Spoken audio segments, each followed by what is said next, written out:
یہی روئے زمین پر تنہا ایسا ہے کہ جو بہتر سے بہتر انتظام کر سکتا ہے.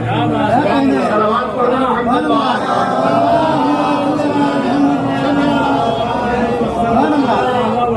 اب مولا کائنات نے اہتمام کر لیا اور غذائیں تیار کر دی گئی اور لوگ آ گئے اور آنے کے بعد کھانا کھایا اور کھانا کھانے کے بعد ساری داستان ہے. کھانا کھانے کے بعد سب چل پڑے, کوئی روکنے والا تو تھا نہیں. اچھا پہلے سے بات پتا تو تھی, ذرہ برابر تھوڑا سا کچھ لگ تو گئی تھی, ہمارے اور آپ کی زبان میں مہک پہنچ گئی تھی کہ کچھ ہونے والا ہے, لہذا بس جلدی جلدی جتنا ہاتھ میں لگا کھایا پیا آپ نے. اچھا نبی یہ یاد رکھیے گا, پیغام الہی پہنچانے کے لیے کبھی ہمت نہیں ہارنا چاہیے. نبی کریم اگر پہلے دن پروردگار عالم سے کہتے اے میرے پروردگار اچھا خاصا خرچہ ہو گیا اور سب چلے گئے, اب دوسرے دن کے لیے کہاں سے لائیں گے؟ مگر نہیں, نبی کریم نے پھر دوسرے دن دعوت کی. اب جو پہلے دن لوگ آئے تھے وہ تو کھا کر کے گئے تھے اور ایسا معقول کھانا ملا تھا تو اور دوڑ کر کے آئے کہ آج اور معقول ملے گا. اب سب آ گئے پھر سے اور پھر کھانا کھایا اور پھر چل پڑے. پھر نبی کریم نے تیسرے دن دعوت کی اور بلایا کہ آؤ. سب سارے کے سارے لوگ آ گئے. اب جو تیسرے دن کا کھانا ختم ہوا تو اب جناب ابو طالب کھڑے ہوئے. جناب ابو طالب کا جاہ جلال دیکھیے کہ جناب ابو طالب کھڑے ہو کر کے ایک مرتبہ جب نظروں کو لشکر کی طرف اتنے بڑے مجمع کے درمیان آنکھیں ملا کر کے کہہ رہے ہیں کہ آج کوئی جا نہیں سکتا ہے, تو اب کسی میں ہمت نہیں اٹھ کر کے چلا جائے. اب کوئی اٹھ کر کے نہیں جا سکتا ہے. ایک یہ طرف اور دوسری طرف جناب ابو طالب وہ ہیں کہ جن کے آغوش میں نبی کریم کی پرورش ہوئی ہے. اب آپ کڑی سے کڑی ملائیے. میں نے آپ حضرات کی خدمت میں عرض کیا تھا کہ پروردگار عالم نے کسی کو بغیر سرداری کے نہیں چھوڑا ہے. جناب ابو طالب نے اس پیغام الہی کو پیش نظر رکھتے ہوئے اس بات کا اعلان کیا, قم یا سیدی. کیا جناب ابو طالب یہ نہیں کہہ سکتے تھے اے میرے لال کھڑے ہو جاؤ, جو کہنا ہو کہو؟ مگر جناب ابو طالب کی نظریں اس قرآن کے اوپر ہے کہ جس میں سرداری کا تذکرہ ہے. آواز دے رہے آپ کھڑے ہوئیے میرے سید و سردار. یہ سید و سرداری مخلوق میں اگر دیکھی جائے تو پہلی مرتبہ جناب ابو طالب کی زبان سے ادا ہوئی ہے. اور ہم ہیں کہ جو اس بات کی فکر میں لگے ہوئے ہیں کہ جناب ابو طالب مسلمان تھے بھی کہ نہیں تھے. صلوات پڑھ دیں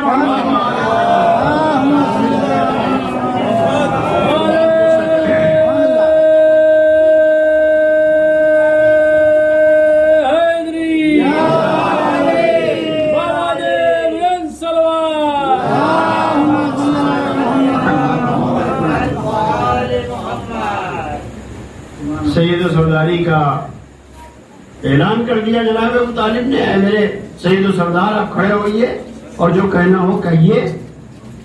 ہم آپ کے پاسبان ہیں, ہم آپ کے نگہبان ہیں. ایک مرتبہ نبی کریم حضرت محمد مصطفیٰ صلی اللہ علیہ وسلم کھڑے ہوئے اور کھڑے ہونے کے بعد اس بات کا اعلان کیا کہ پروردگار عالم نے ہمیں حکم دیا ہے کہ لوگوں کو نجات کا راستہ بتاؤ. چنانچہ قول لا الہ الا اللہ تفلحوا. سارے خداؤں کا انکار کر دو اور ایک خدا کو مانو, تم فلاح پا جاؤ گے. بس گفتگو 2 جملوں میں تمام کرتے ہوئے رفع مسائل. تو عزیزان محترم, نبی کریم نے اس بات کا اعلان کر دیا. اب آپ محسوس کریں کہ نبی کریم نے اس بات کا اعلان کر دیا.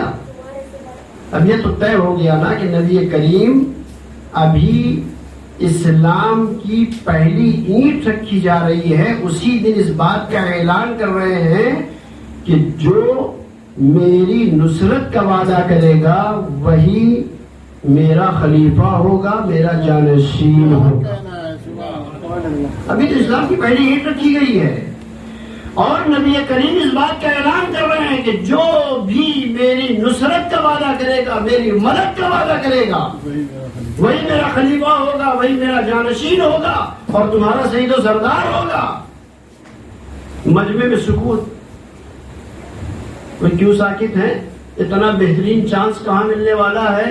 نبی کریم وعدہ کر رہے ہیں کہ جو بھی میری نصرت کا وعدہ کرے گا وہ میرا جانشین ہوگا۔ مجمع سے لوگ کھڑے ہو جاتے، کہتے یا رسول اللہ ہم آمادہ ہیں، ہم آمادہ ہیں، ہم آمادہ ہیں۔ ایک ہجوم ہوتا، مگر صورتحال ایسی ہے کہ لوگ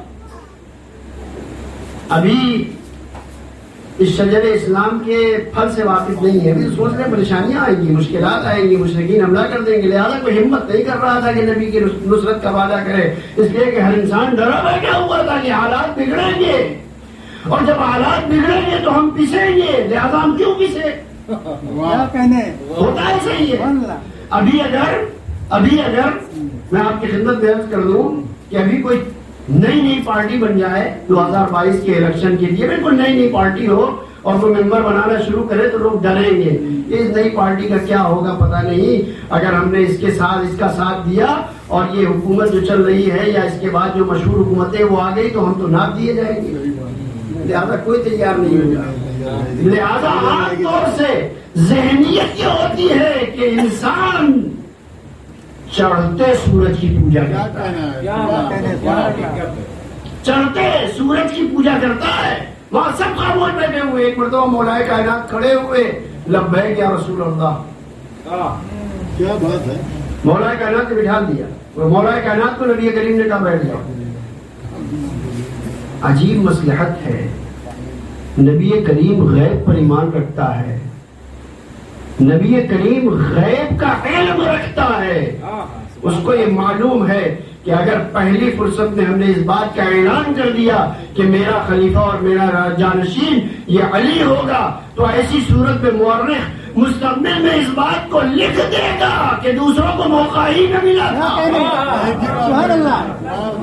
تیار تو سب تھے، مگر جیسے ہی نبی کریم نے اعلان کیا ہے بچہ کھڑا ہو گیا تو لوگ بیٹھے رہ گئے، نبی کریم نے کہا نہیں۔ پھر اس کے بعد کہا تم میں کون ہے کہ جو میری نصرت کا وعدہ کرے، میری مدد کا وعدہ کرے، جو بھی میری مدد کا وعدہ کرے گا، میری نصرت کا وعدہ کرے گا، وہ میرا جانشین ہوگا، وہ میرا خلیفہ ہوگا، وہ خلیفۃ المسلمین ہوگا۔ پھر کوئی کھڑا نہیں ہوا، پھر مولا کائنات کھڑے، لبیک یا رسول اللہ۔ پھر اس کے بعد تاریخ نے اس بات کو لکھا کہ مولا کائنات 3 مرتبہ کھڑے ہوئے اور تیسری مرتبہ جب کھڑے ہوئے تو پروردگار عالم کے حکم سے نبی خدا نے اس بات کا اعلان کیا کہ میرا خلیفہ یہ ہوگا، میرا جانشین ہوگا میرے بعد۔ عزیزان محترم، نبی کریم نے دعوت ذوالعشیرہ جو ابھی اسلام کی پہلی رکھی جا رہی ہے اسی دن اس بات کا اعلان کر دیا تھا کہ ہمارا مذہب، ہمارا دین بغیر کسی سید و سردار کے رہنے والا نہیں ہے۔ آج میں اعلان کرتا ہوں کہ جس دن میں نہ رہوں گا علی تمہارا سردار ہوگا، خلیفہ ہوگا، جانشین۔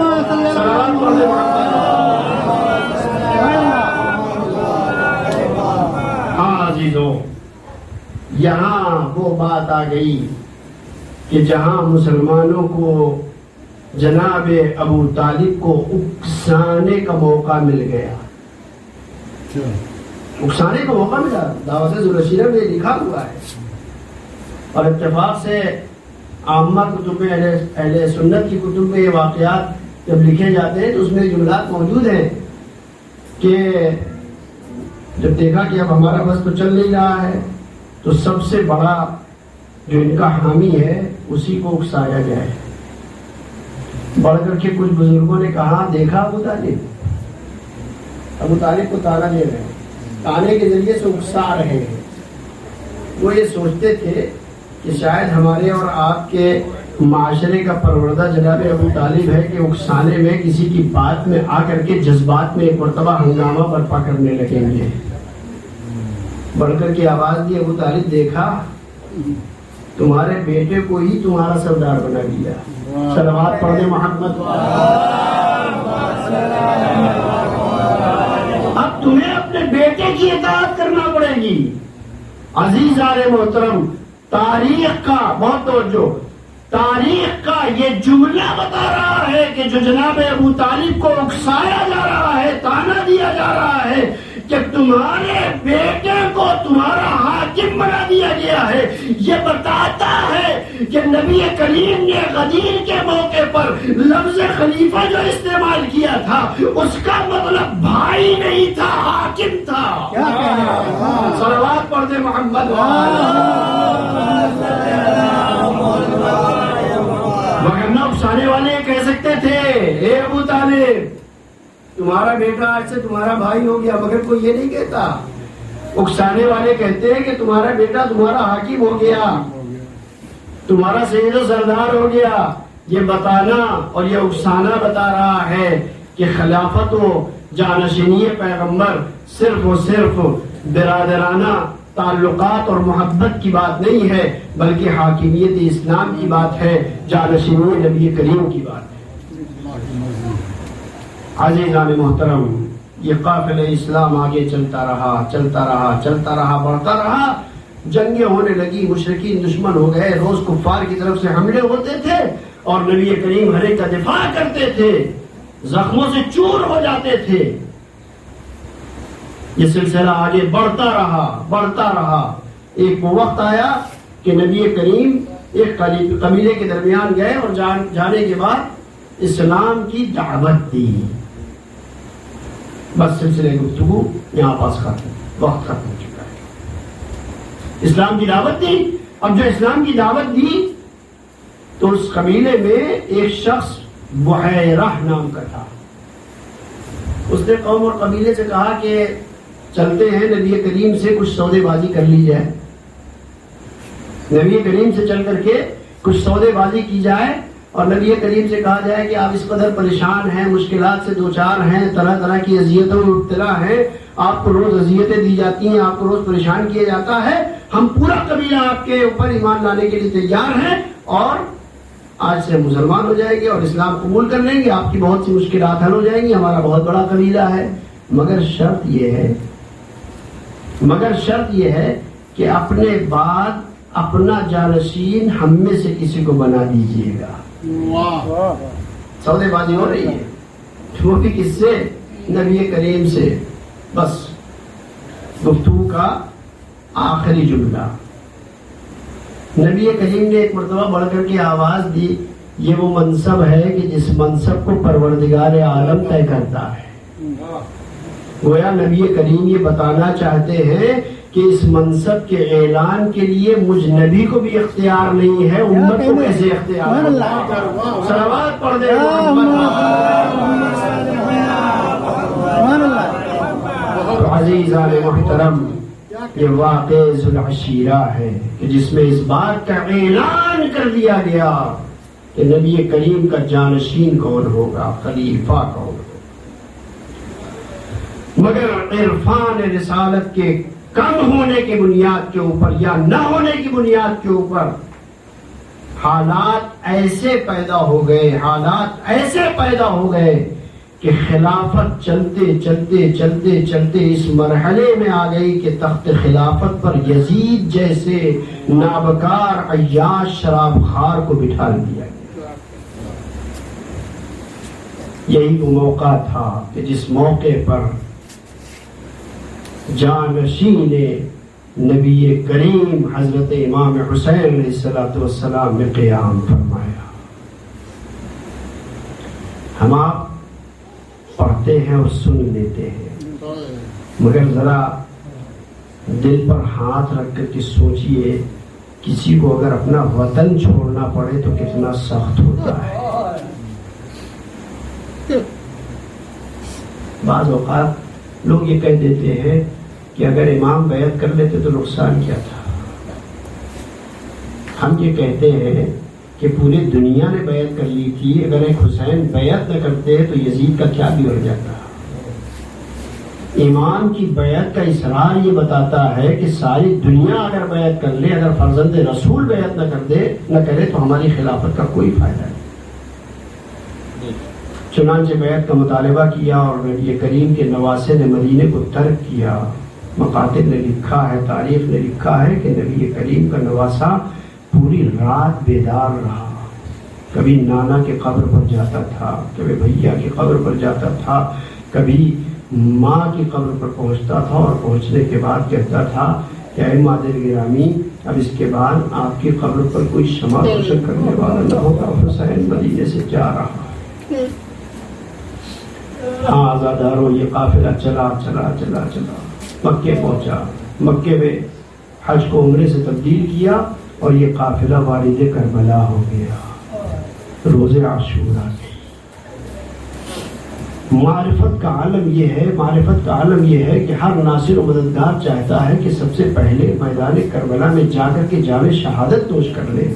ایک جاتا ہے جام شہادت نوش کرتا ہے، ایک وہ وقت آ گیا کہ اب تنہا فرزند زہرا ہے۔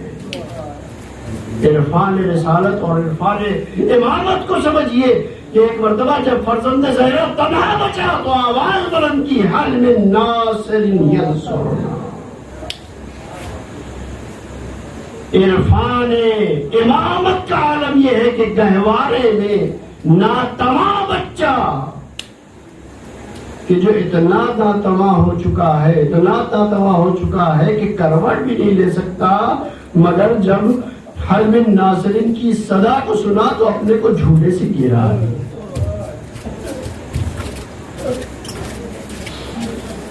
خیمے میں قرآن برپا ہو گیا۔ علی اصغر اپنی زبان سے تو نہیں کہہ سکتے تھے کہ اے مولا مجھے مرنے کی اجازت دے دیجیے،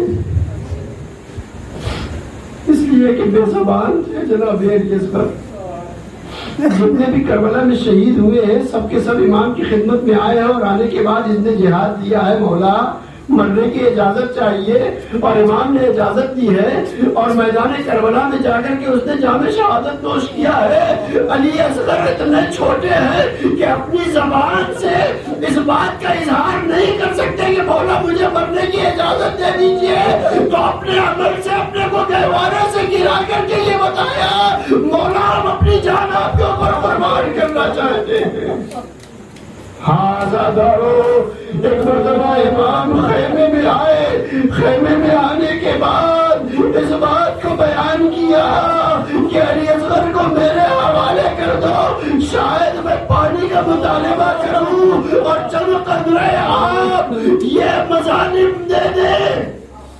یہ ظالمین شاید ایک قطرے آب دے دے۔ ایک حساس جملہ آپ حضرات کی خدمت میں عرض کرنا چاہتا ہوں۔ علی اصغر جب خیمے سے نکلنے لگے، ہم نے تاریخوں میں پڑھا ہے کہ جب ایک ایک شہید نکلتا تھا تو بیویاں حلقہ بنا لیتی تھی اور ہر ایک بیوی الگ الگ رخصت کرتی تھی۔ اب جو علی اصغر نکل رہے ہیں تو کبھی زینب نے رخصت کیا، کبھی لیلا نے رخصت کیا، کبھی ام فرما نے رخصت کیا، کبھی زینب نے رخصت کیا، کبھی جناب رباب نے رخصت کیا، اور کبھی جناب سکینہ نے رخصت کیا۔ حسین لے کر کے نکلے۔ تاریخ کے اس واقعے کو اگر ہم سنتے ہیں تو ہمارا دل پھٹ جاتا ہے۔ عزاداروں سوچو، مظلومیہ حسین کو سوچو، جو گھر کے اندر کی باتیں ہیں کبھی وہ بڑے عام میں نہیں کرتا، مگر مظلومیہ حسین تو دیکھو، گھر کے اندر کی بات امام میدان کربلا میں اشقیاء کو مخاطب کر کے کہہ رہے ہیں، اے ظالموں، میرا اصغر اتنا پیاسا ہے کہ اس کی ماں کا دودھ بھی خشک ہو چکا ہے۔ جزاکم ربکم، یہ تذکرے کبھی مرے عام میں نہیں ہوتے، مگر سرکار سید الشہداء نے بڑھ کر کے آواز دی کہ اس کی ماں کا دودھ بھی خشک ہو چکا ہے، تھوڑا سا پانی پلا تو تاریخ نے لکھا۔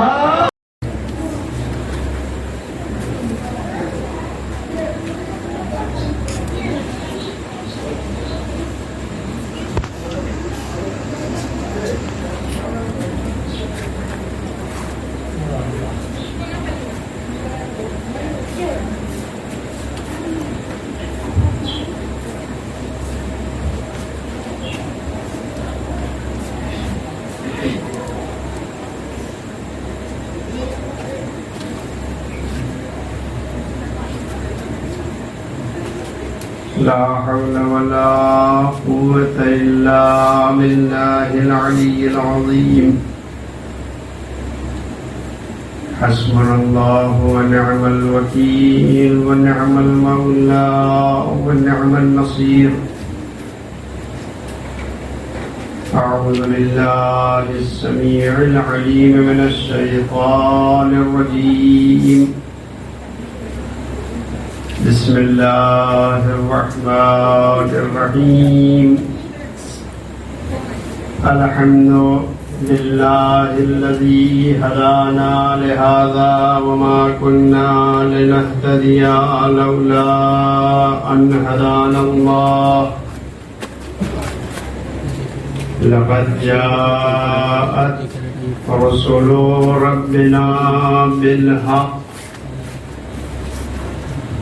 ثم الصلاة والسلام والتحية والإكرام على سيد الأنبياء والمرسلين حبيب إله العالمين بالقاسم محمد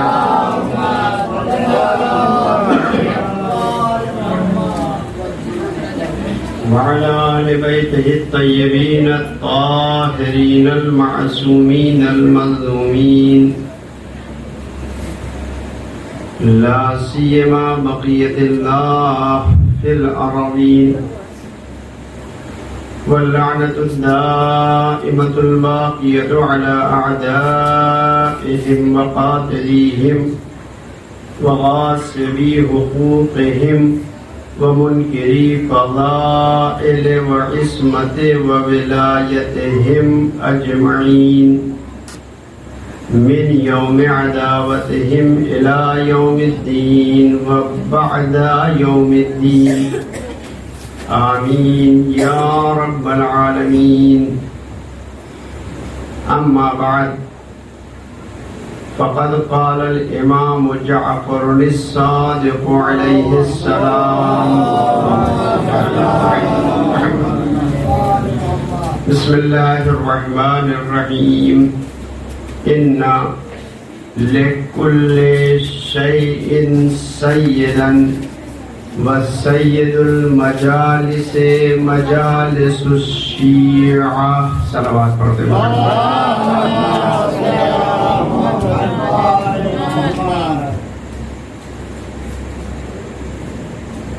جوانوں کو زحمت نہ ہو تو کچھ لوگ ادھر بھی آ جائیں بزرگوں سے نہیں کہہ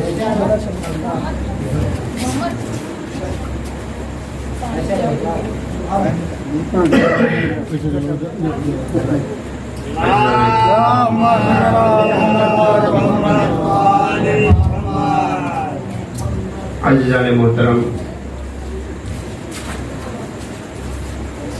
بزرگواران حضرت سید الشہداء والشہداء کربلا علیہم الصلاۃ والسلام،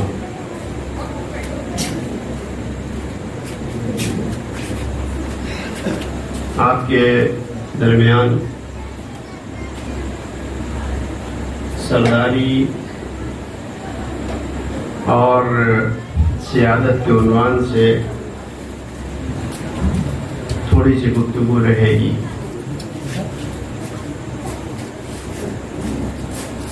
عزیزان محترم، جب کبھی بھی کسی گاؤں، کسی قریے، کسی بستی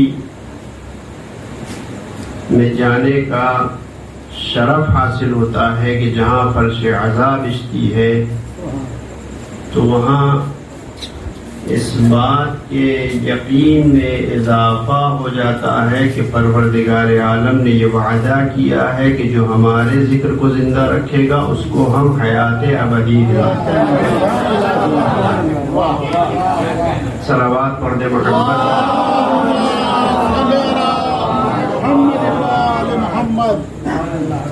وگرنہ ایک چھوٹی سی قوم، بظاہر دبی کچلی قوم، اور نہ جانے کتنے دشمنانوں کے درمیان اور نہ جانے کتنے بدعتوں کے فتووں کے باوجود عزائے سید الشہداء قریہ قریہ، بستی بستی، شہر شہر، ملک ملک قائم ہے۔ یہ صرف ارادہ پروردگار عالم کی بنیاد کے اوپر ہے، اس لیے کہ پروردگار عالم نے کسی کے بھی احسان کو اپنے اوپر نہیں رکھا ہے، برسد وہ احسان کہ جس کی بنیاد کے اوپر اس کا نام تا قیامت زندہ ہو جائے۔ ہم میں سے کون نہیں جانتا، ہم میں سے کون اس بات سے واقف نہیں ہے کہ نام خدا کو مٹانے کے لیے کیسے کیسے ظالم حکمراں اس روئے زمین پر گزرے ہیں۔ ہمیں اس مالک کائنات کا کروڑوں شکر ادا کرنا چاہیے کہ ہم نہایت درجہ آسانی اور تمام قسم کی پریشانیوں سے دور رہ کر کے فرش عزا بچھا رہے ہیں، مگر نہ تاریخ میں وہ واقعات بھی موجود ہیں کہ جہاں محبان اہل بیت و اطہار علیہم السلام کے خون سے دیواریں چنی گئی ہیں، مگر آج ان کا نام نہیں ہے، مگر محبان اہل بیت اطہار علیہ السلام کے روزے جگمگا رہے ہیں۔ اب آپ یہ بتائیے، انصاف سے بتائیے کہ حکومتیں، سلطنتیں، جاہ و حشم، بادشاہت، خلافت، ملوکیت، سب کے سب ہر دور میں، ہر زمانے میں کس کے پاس رہی ہے؟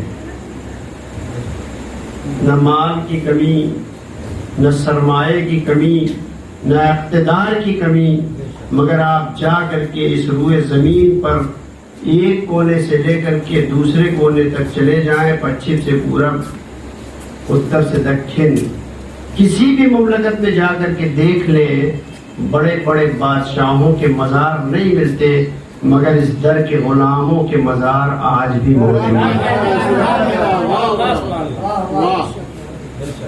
ہمیں لاکھوں پروردگار عالم کے لیے شکر بجا لانا چاہیے کہ پروردگار عالم نے ہمیں فرش عزا جیسی عظیم نعمت سے نوازا۔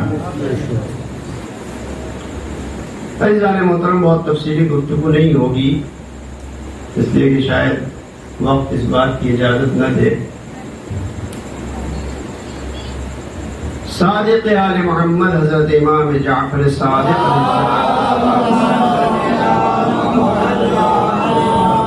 ارشاد گرامی ہے کہ اس روئے زمین پر کوئی بھی ایسی شے نہیں ہے کہ جس کے لیے کوئی سرداری نہ ہو، کوئی حکمرانی نہ ہو، کوئی اس کا چلانے والا نہ ہو۔ اگر آپ اندازہ لگائیں تو جمادات ہوں، نباتات ہوں، حیوانات ہوں،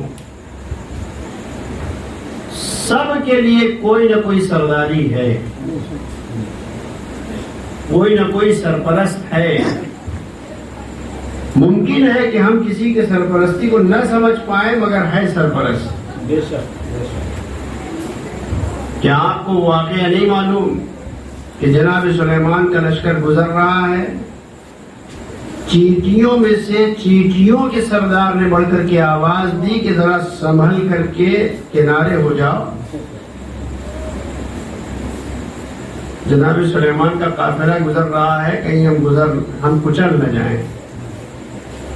گویا اس بات سے یہ اندازہ ہوتا ہے کہ جس مخلوق کو ہم اتنا کمزور سمجھتے ہیں کہ چاہے تو آنکھ جھپکتے اپنے چٹکیوں میں مسل دیں، ان کی یہاں بھی سرداری پائی جاتی ہے۔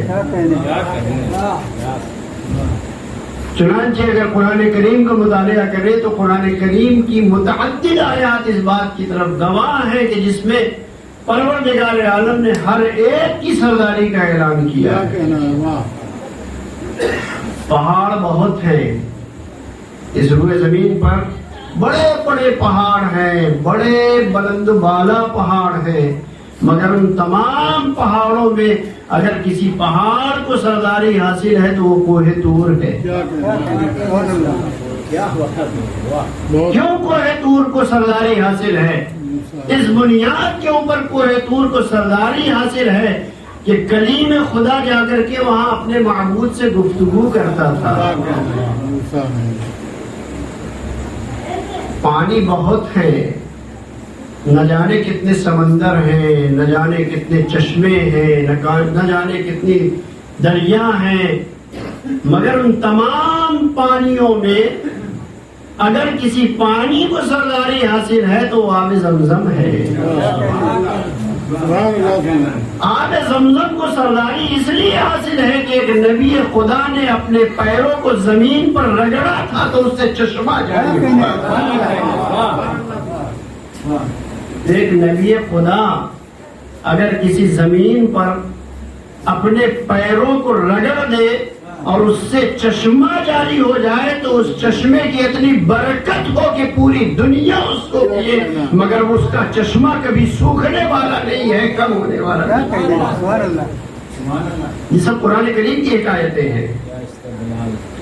اسی طریقے سے اگر آپ دیکھیں تو قرآن کریم نے اتنے پھل ہیں مگر ان تمام پھلوں میں صرف اور صرف 2 پھل کا تذکرہ کیا ہے، والتین والزیتون۔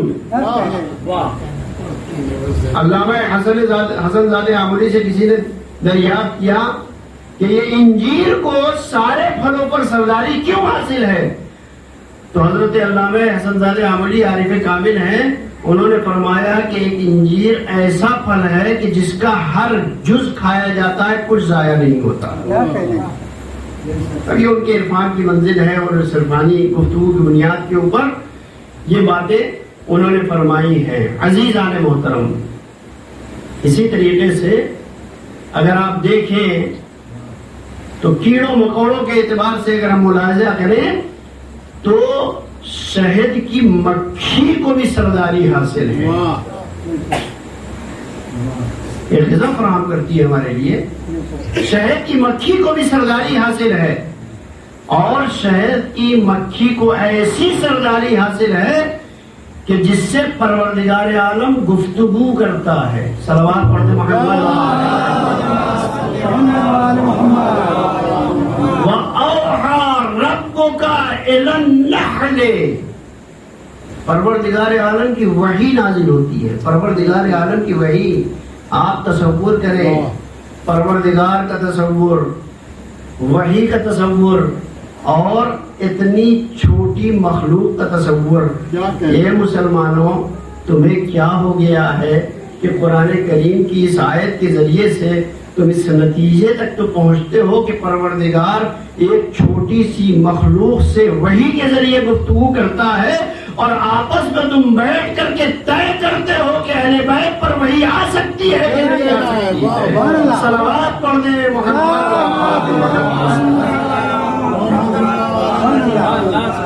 ہمارے درمیان بحثیں ہوتی ہیں کہ شہزادی کائنات کے اوپر وحی آ سکتی ہے کہ نہیں آ سکتی ہے۔ ذرا سوچو، وہ مالک حقیقی جو ایک چھوٹے سے بے زبان مخلوق سے گفتگو کر سکتا ہے، تو جس کے ذریعے سے یہ پورا دین کا شجر تیار ہوا ہو، پروردگار عالم اس سے گفتگو نہ کرے؟ تو سرداری ایک چھوٹے سے مخلوق کے لیے بھی ہے، اور یہیں تک بات نہیں رکتی ہے۔ ہم اور دوسری مثالیں ابھی قرآن کے روح سے آپ حضرات کی خدمت میں عرض کریں، اس سے پہلے 2 مثالیں ہمارے اپنے سماج کی ہم بیان کر دیں آپ حضرات کی خدمت میں۔ ہمارے درمیان بھی اگر دیکھا جائے تو ہم نے بھی اپنے درمیان کچھ نہ کچھ سردار بنا رکھے ہیں. صحیح یا غلط اس سے بحث نہیں ہے،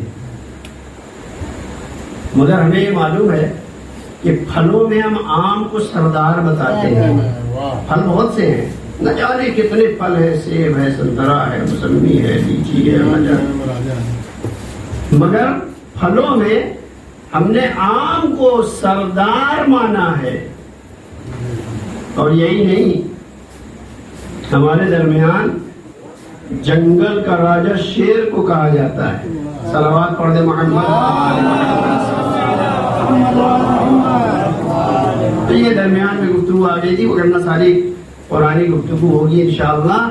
تو عزیزان محترم، پروردگار عالم نے ہر چیز کے لیے کسی نہ کسی کو سردار بنایا ہے، کسی نہ کسی کو سرپرست بنایا ہے، تاکہ نظام کائنات میں کوئی گڑبڑی نہ ہونے پائے.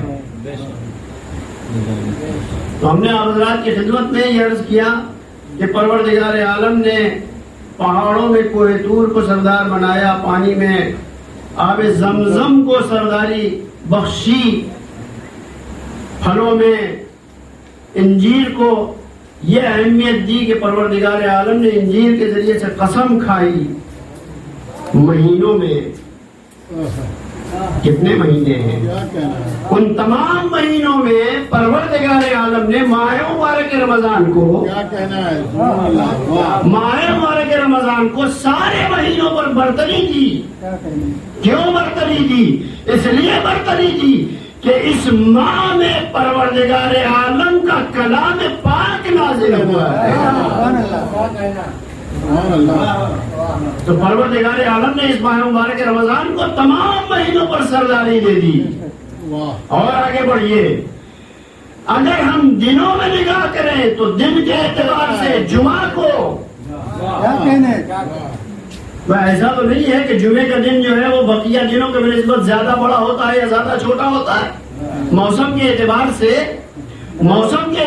سے اگر دیکھا جائے تو اس وقت جتنا بڑا دن جمعے کا ہوگا اتنا ہی بڑا دن سنیچر کا ہوگا، اتنا ہی بڑا دن اتوار کا ہوگا، اتنا ہی بڑا دن دسمبر کا ہوگا.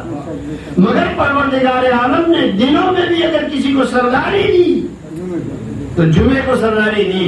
اسی بنیاد کے اوپر جمعے میں کچھ الگ سے اعمال بیان کیے گئے تاکہ اس کی سرداری کے ماتحت تم کچھ فائدے اٹھا سکو. معنوی اعتبار سے ٹھیک ہے کہ ہمارے یہاں اتوار ہمارے لیے بہت مفید ہوتا ہے، اس لیے کہ اس دن چھٹی ہوتی ہے اور ہم اس اتوار کو بچا کر کے رکھتے ہیں کہ جو کام پینڈنگ پڑے ہوئے ہیں اس اتوار کے دن کر لیں گے. پروردگار عالم یہ کہنا چاہتا ہے کہ روز جمعہ جو سارے دنوں میں افضلیت رکھتا ہے، اس دن میں اگر تم کچھ عمل انجام دو گے تو بقیہ دنوں کے بنسبت اس دن کے عمل میں زیادہ ثواب لکھا جائے گا. صلوات پڑھ دے محمد.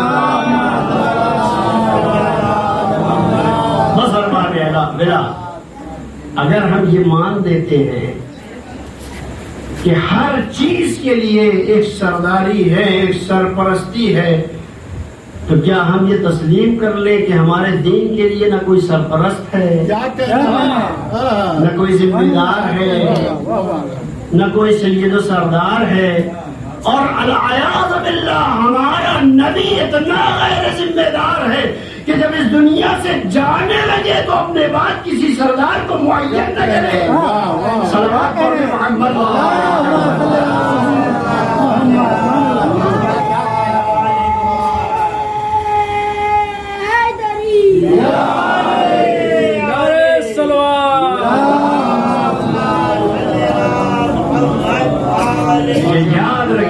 یہ یاد رکھیے گا کہ یہ قوم میں اختلاف اور انتشار، یہ ملتوں میں اختلاف اور انتشار صرف اور صرف عرفان رسالت نہ ہونے کی بنیاد کے اوپر ہے.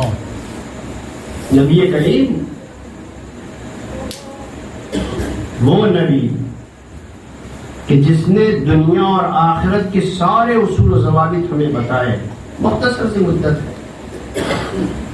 مگر عزیزوں کیا طرز زندگی اور بندگی سب کے سب نبی کریم نے بنا دیے؟ اگر بتا بھی دیے تو ہم تک تو نہیں پہنچ سکے. 23 سال کی زندگی میں زیادہ تر زندگی تو جنگوں میں گزر گئی. تو آیا نبی کریم ہماری رہنمائی کے لیے کسی کا انتخاب نہ کریں گے؟ کیا یہ ممکن ہے کہ نبی کریم جا رہے ہوں اور اس کے بعد جو ہے یہ طے کر دیں کہ یہ دین قیامت تک تو چلے گا مگر اپنے سے جیسے چاہو چلاتے رہو؟ بند کر دیجیے. عزیزان محترم، بعض افراد کا یہ کہنا ہے جو ذرا روشن فکر ہوتے ہیں، روشن دماغ ہوتے ہیں، جن کو معاشرہ کہتا ہے کہ یہ بہت کھلے دماغ کے ہیں، وہ یہ کہتے ہیں کہ مولائے کائنات کی خلافت و جانشینی کا اس دور میں تذکرے کا کیا فائدہ ہے؟ کوئی فائدہ ہی نہیں ہے. دلیل کیا دیتے ہیں؟ کہتے ہیں کہ اگر ہم اس دور میں جو دور ترقی یافتہ دور ہے، آگے بڑھ رہا ہے اور بہت ترقی کر لی ہے اس دور میں، تو اس دور میں اب خلافت و جانشینی کا مسئلہ پیدا کر کے زبردستی کا اختلاف، زبردستی قوم میں انتشار، اس کا کوئی فائدہ نہیں ہے. کیوں نہیں فائدہ ہے؟ وہ یہ کہتے ہیں کہ فائدہ اس لیے نہیں ہے کہ ہمارے اس تذکرے سے نہ آپ علی کو خلافت دلا سکتے ہیں اور نہ دوسروں کو ہٹا سکتے ہیں. ظاہر سی بات ہے، اگر ظاہر میں دیکھا جائے تو ایک بھولا بھالا انسان اگر ہوگا تو وہ سمجھے گا کہ ہاں کیا فائدہ ہے. اب اس دور میں اگر ہم مولائے کائنات کی خلافت کے سلسلے میں گفتگو کر رہے ہوں تو 1400 سال گزر گئے، جو ہونا تھا سو ہو چکا. اب نہ مولائے کائنات کو ہم پہلے زینے پر لا سکیں گے اور نہ دوسروں کو پہلے زینے سے ہٹا سکیں گے. لہٰذا اس موضوع کو، اس چیپٹر کو بند کر دینا چاہیے، گفتگو نہیں کرنا چاہیے تاکہ اختلافات سامنے نہ آئیں. بے شک. سبحان اللہ. عزیزان محترم، انصاف سے بتائیے کہ ہمارا دین، ہمارا مذہب صرف اور صرف ایک خلافت کی بنیاد کے اوپر ہے. اگر صرف خلافت کی بنیاد کے اوپر ہوتا تو ہم اس خلافت کی بحث کو کبھی نہ کرتے، مگر ہمارا دین، ہمارا مذہب صرف اور صرف عقائد کا نام نہیں ہے، اعمال کا بھی نام ہے. ہمارے لیے جہاں عقیدہ اہم ہے وہیں ساتھ ساتھ اعمال بھی اہم ہے. اگر یہ خلافت کا مسئلہ اور اس چیپٹر کو بند کر دیا جائے تو عزیزان محترم ہمارے عمل کا کیا ہوگا؟ اس لیے کہ نجات کا راستہ تو ہمیں تلاش کرنا ہے، نجات کے راستے کے لیے تو ہمیں عملی زندگی گزارنا ہے. اور جب ہم عملی زندگی میں دیکھتے ہیں تو ایک اہم ترین عبادت نماز میں بھی اختلاف ہے. نماز میں اختلاف ہے کہ نہیں ہے؟ نماز میں اختلاف ہے کہ نہیں ہے؟ نماز کے اوقات میں اختلاف، نماز کے لیے وضو کرنے کے بارے میں اختلاف، نماز کس طریقے سے پڑھی جائے اس میں اختلاف. کوئی ہاتھ باندھ کر کے پڑھ رہا ہے اور ہاتھ باندھ کر کے بھی جو پڑھ رہے ہیں ان میں بھی اختلاف. کوئی یہاں کوئی اور کوئی کھول کر کے پڑھو. تو عزیزان محترم، تمہیں نجات کا راستہ کیا ہے؟ خلافت کی بحث تو ہم کر نہیں سکتے اس لیے کہ زمانہ گزر چکا. تو اب نجات کے لیے یہ تو طے ہے کہ یہ سارے لوگ، جتنے لوگ نماز پڑھ رہے ہیں، کسی ایک کی نماز صحیح ہو سکتی ہے، سب کی نماز تو صحیح نہیں ہو سکتی ہے کہ جو جس طریقے سے پڑھے ویسے ہی نماز اس کی صحیح ہو جائے گی، یہ ممکن نہیں ہے. تو اب ہمیں تلاش کرنا پڑے گا کہ اس نماز کے صحیح پڑھنے کے لیے کس در کا انتخاب کیا جائے. کیا کہنا ہے؟ تو اب ہمارے سامنے دو ہی راستے بچتے ہیں. یا تو ہم اپنی عبادت کو درجہ قبولیت تک پہنچانے کے لیے اور پروردگار عالم جیسی عبادت چاہتا ہے ویسی عبادت کرنے کے لیے صحابہ کرام کا راستہ چنے یا اہل بیت اطہار کا راستہ چنے. صلوات پڑھ دیں محمد. یہاں سے یہ بات سامنے آتی ہے کہ خلافت اور جانشینی رسول اکرم صرف اور صرف ایک تاریخی مسئلہ نہیں ہے بلکہ عملی مسئلہ ہے، اس لیے کہ جب تک خلافت کا مسئلہ حل نہ ہوگا اس وقت تک ہماری عملی زندگی کے مسائل حل نہیں ہو سکتے ہیں۔ صلوات پڑھنے محمد۔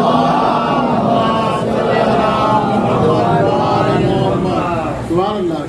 تو عزیزان محترم، اب یہاں پاس آ کر کے ہمارے لیے ایک مشکل یہ پیدا ہو جاتی ہے کہ اس خلافت اور جانشینی نبی کریم کے سلسلے میں ہمارے لیے مشکل سامنے آ جاتی ہے کہ ہم کون سا راستہ اختیار کریں۔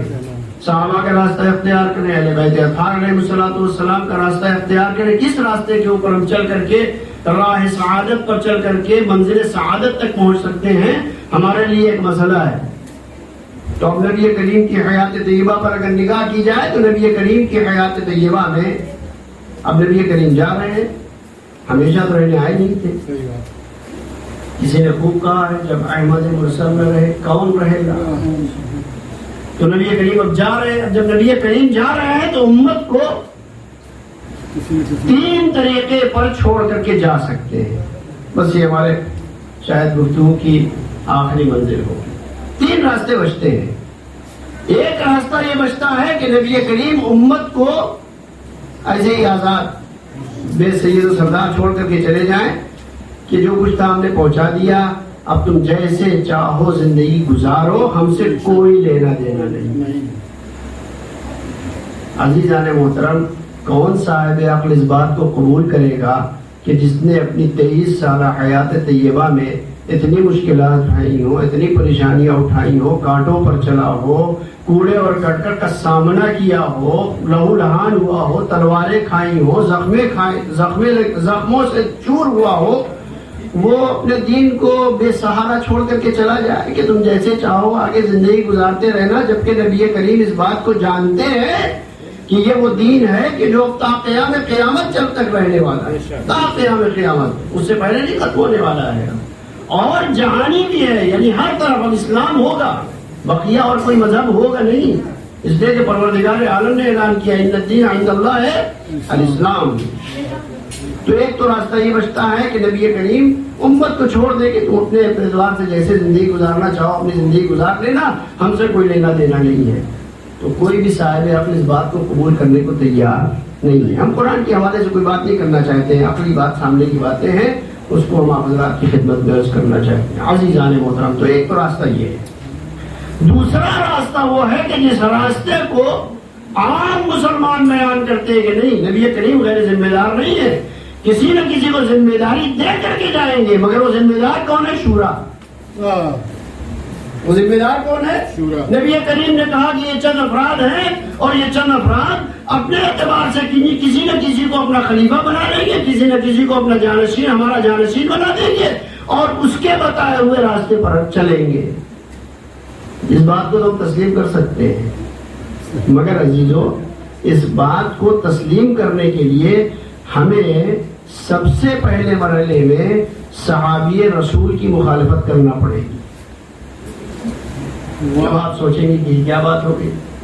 اگر ہم شورا کے مسئلے کو قبول کر لیں کہ نبی کریم ایسا نبی کہ جو غیب پر ایمان رکھتا ہے، محبوب پروردگار ہے، وہ ہمیں شورا کی راہ پر چھوڑ کر کے جا رہا ہے، تو اگر یہی سنت نبی ہے کہ نبی کریم اپنے بعد شورا پر ساری کی ساری امت کو چھوڑ کر کے جائیں، تو خلیفہ اول کو کیا حق پہنچتا ہے کہ اپنے بعد اپنا جانشین معین کر دے؟ صلوات علی محمد و آل محمد۔ اگر نبی کریم کی سنت پر عمل کرنا ہے تو نبی کریم کی سنت پر عمل کرتے ہوئے خلیفہ اول کو بھی حق نہیں پہنچتا ہے کہ وہ اپنے بعد اپنا جانشین معین کرے۔ یہ جانشین معین کرنا بتاتا ہے کہ شورا کے اوپر نبی کریم کسی کو چھوڑ کر کے نہیں گئے تھے۔ صلوات پڑھنے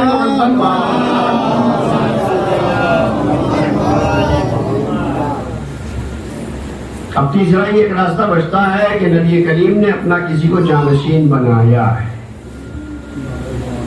اب اگر یہ تیسرا مسئلہ بچتا ہے تو ہمارے لیے یہ سوال پیدا ہوتا ہے کہ کیا ہمارے پاس کوئی دلیل ہے، کوئی سند ہے کہ جس کی بنیاد کے اوپر ہم کہہ سکیں کہ پروردگار عالم کے اس حبیب نے حکم پروردگار عالم سے کسی کو اپنا جانشین بنایا ہو، کسی کو اپنا خلیفہ بنایا ہو، تو اس کے لیے واضح سی باتیں موجود ہیں۔ ابھی اسلام کی پہلی اینٹ رکھی جا رہی ہے، اسلام ابھی لوگوں کے سامنے پیش نہیں کیا گیا ہے، پیش ہی نہیں کیا گیا ہے، پہلی اینٹ رکھی جا رہی ہے، اور وہ بھی پہلی اینٹ جو رکھی جا رہی ہے وہ صرف خاندان کے چند افراد کے درمیان۔ پروردگار عالم نے کہا وَأَنذِرْ عَشِيرَتَكَ الْأَقْرَبِينَ، اے نبی کریم اپنے رشتہ داروں کو اور اپنے قریب والوں کو ڈراؤ۔ اس آیت کریمہ کے نزول کے بعد نبی کریم نے دعوت کا اہتمام کیا، جس کو ہم دعوت ذو العشیرہ کہتے ہیں۔ یہ تیسرا راستہ آپ حضرات کی خدمت میں عرض کر رہا ہوں کہ نبی کریم کسی کو ذمہ دار بنا کر کے گئے ہیں کہ نہیں گئے، اور یہ ذہن میں رہے کہ ہمارے درمیان سارا کے سارا اختلاف عرفان رسالت کے نہ ہونے کی بنیاد کے اوپر ہے۔ اگر ہم نے اپنے نبی کریم کی رسالت کا عرفان اپنے پیدا کر لیا ہوتا کیا کہنا ہے؟ تو دین میں کسی بھی قسم کا کوئی اختلاف نہ ہوتا، کیا کہنا ہے؟ کوئی انتشار نہ ہوتا، نہ ملت بڑھتی، نہ قوم بڑھتی، نہ مذہب بڑھتا۔ تو نبی کریم ابھی پہلے دن لوگ بلا رہے، کھانے کی دعوت دے دی، کیا کھانا کھانے کے لیے؟ عزیزان محترم، کھانا کھانے کا مسئلہ جب آتا ہے تو جانتے ہیں کسی سے بات چھپی تو ہے نہیں، ہجوم در ہجوم، اور پھر وہ عرب کے بدو۔ ہمارے یہاں تو چلیے ڈیر وغیرہ چڑھتی ہے، آج کے دور میں بھی جو لوگ ماہر ہوتے ہیں ان کو یہ پتا ہوتا ہے کہ کہاں کیا پک رہا ہے۔ واہ، فلاں جگہ جلوس ہے، وہاں نان گوشت ہے یا بریانی ہے یا ویج ہے، سب پتا رہتا ہے لوگوں کو، اور اس بنیاد کے اوپر اسی طریقے سے تیار ہو کر کے لوگ نکلتے ہیں۔ اس دور میں جب نبی کریم نے کہا کہ چلو تم لوگوں کی دعوت ہے، اور اتفاق ایسا ہے کہ نبی کریم نے سارا انتظام مولا کائنات کے حوالے کر دیا ہے۔ مولا کائنات کا سن کیا ہے؟ کیا بات ہے، واہ واہ واہ واہ۔ مولا کائنات کا سن ابھی نو یا امام نے ایک مرتبہ مخاطب کر کے کہا کہ اگر تم یہ سوچتے ہو کہ تمہارے بہانے حسین پانی پی لیں گے تو لو میں دشتے گھر میں کربلا پر علی اصغر کو لٹائے دیتا ہوں، آ کر کے تم پانی پلا دو چند لمحے کے لیے، تختے چند لمحے کے لیے زمینیں گھر میں کربلا پر علی اصغر کو لٹایا، مگر حسین نے فوراً اٹھا لیا، اس لیے کہ مرحلہ امتحان تھا۔ امام نے محسوس کیا کہ اگر اصغر نے اپنی ریڑیاں رگڑ دی تو یہ فخر اسماعیل ہے، چشمہ جاری ہو جائے گا، یہ مرحلہ امتحان ہے۔ جزاکم ربکم خیر الجزا۔ بچے کو اپنے ہاتھوں میں اٹھایا، اور اٹھانے کے بعد ایک مرتبہ اشقیہ کی طرف نگاہ کی، اور نگاہ کرنے کے بعد اعلان کیا تم کیا نہیں دیکھتے کہ میرا بچہ تلذی کر رہا ہے؟ ہاں عزادارو، اہل لغت نے تلذی کے جو معنی لکھے ہیں وہ یہ لکھے ہیں کہ جب سمندر سے کوئی مچھلی نکالی جاتی ہے تو جب تک اس میں طاقت رہتی ہے وہ اچھلتی ہے، اور مگر اس کو بھی تلذی نہیں کہتے، اور کچھ مرحلے کے بعد اس میں ابھی طاقت نہیں رہ جاتی تو کبھی اس کروٹ پلٹتی ہے، کبھی اس کروٹ پلٹتی ہے، مگر اس کو بھی تلذی نہیں کہتے۔ مگر ایک تیسرا مرحلہ وہ ہوتا ہے کہ ایک مرتبہ مچھلی کچھ اپنا دہن کھولتی ہے پھر بند کر دیتی ہے، اسی کو تلذی کہتے۔ امام بتانا چاہتے ہیں اصغر شدت عطش سے کبھی منہ کھولتا ہے کبھی بند کر لیتا ہے۔ آزادارو، آخری جملے اور آپ کی زحمت کو تمام کر دینا چاہتا ہوں۔ جب اشقیہ کی طرف سے کوئی جواب نہ آیا تو ایک مرتبہ امام نے علی اصغر کو مخاطب کیا، تم بھی تو حجت خدا کے فرزند ہو۔ اب جو علی اصغر نے اپنی پپڑائی ہونٹوں پر سوکھی زبان پھیرنا شروع کی، دشمنوں میں کوہرام برپا ہوا۔ ظالم نے بڑھ کر کے آواز دے اور بولا حسین کے کلام کو قطع کر دو۔ 6 بار کا تیر سنسناتا ہوا چلا، علی اظہر کے گلے کو چھید گیا. حسین کی مظلومی کس طریقے سے خیمے میں لے کر کے جائے. اب جو خیمے میں لے کر کے آئے آواز دی کہ اپنے بچے کو لے جاؤ. سکینہ آ گئی, پڑھ کر کے آواز دی